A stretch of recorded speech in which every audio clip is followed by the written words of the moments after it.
경제난 등을 이유로 자녀를 살해하려고 했던 부모에게 법원이 자녀 양육을 이유로 들어 선처했습니다.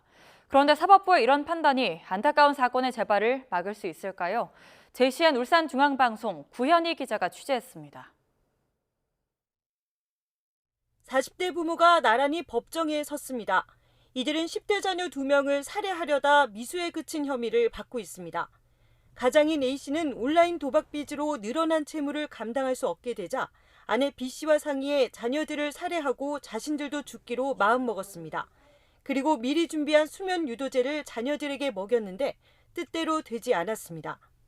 범행 도중 잠에서 깬 자녀가 하지 말라고 울면서 말렸는데도 마음을 바꾸지 않은 이들은 다음 날 자녀들과 함께 차를 타고 죽을 장소를 물색했습니다.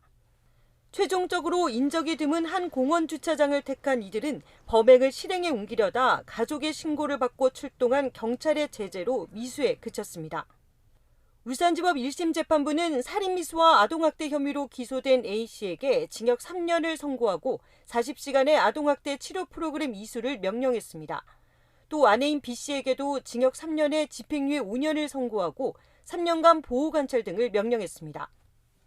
재판부는 수면 유도제 등으로 자녀들을 수차례 살해하려고 해 죄질이 매우 좋지 않고 피해 아동들도 정신적으로 큰 충격과 고통을 받았을 것으로 보인다며 다만 피해 아동들의 양육을 위해 두 사람 모두에게 실형을 선고하진 않는다고 선처 이유를 밝혔습니다. 부모가 처지를 비관해 자녀를 살해하고 스스로 목숨을 끊는 사건이 잇따르고 있습니다.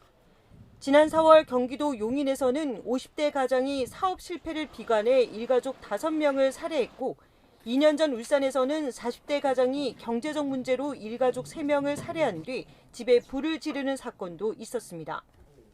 국제아동관리 NGO 세이브 더 칠드런이 최근 10년간 자녀 살해 후 자살 미수 형사 판결문을 분석한 결과 피해 아동 147명 중 66명이 부모에 의해 사망했습니다. 자녀 살해 후 자살은 부모의 왜곡된 판단과 사회 안정망 실패가 맞물려 발생한 극단적 아동학대란 지적입니다.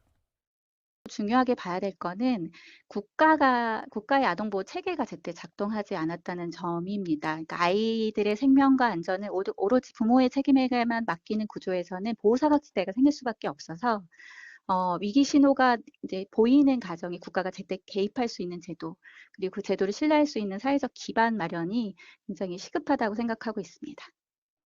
또 일반 살인보다 엄하게 처벌하는 존속 살해와 달리 일반 살인죄와 동일하게 다뤄지는 자녀 살해에 대한 처벌을 강화해야 한다는 지적도 나옵니다.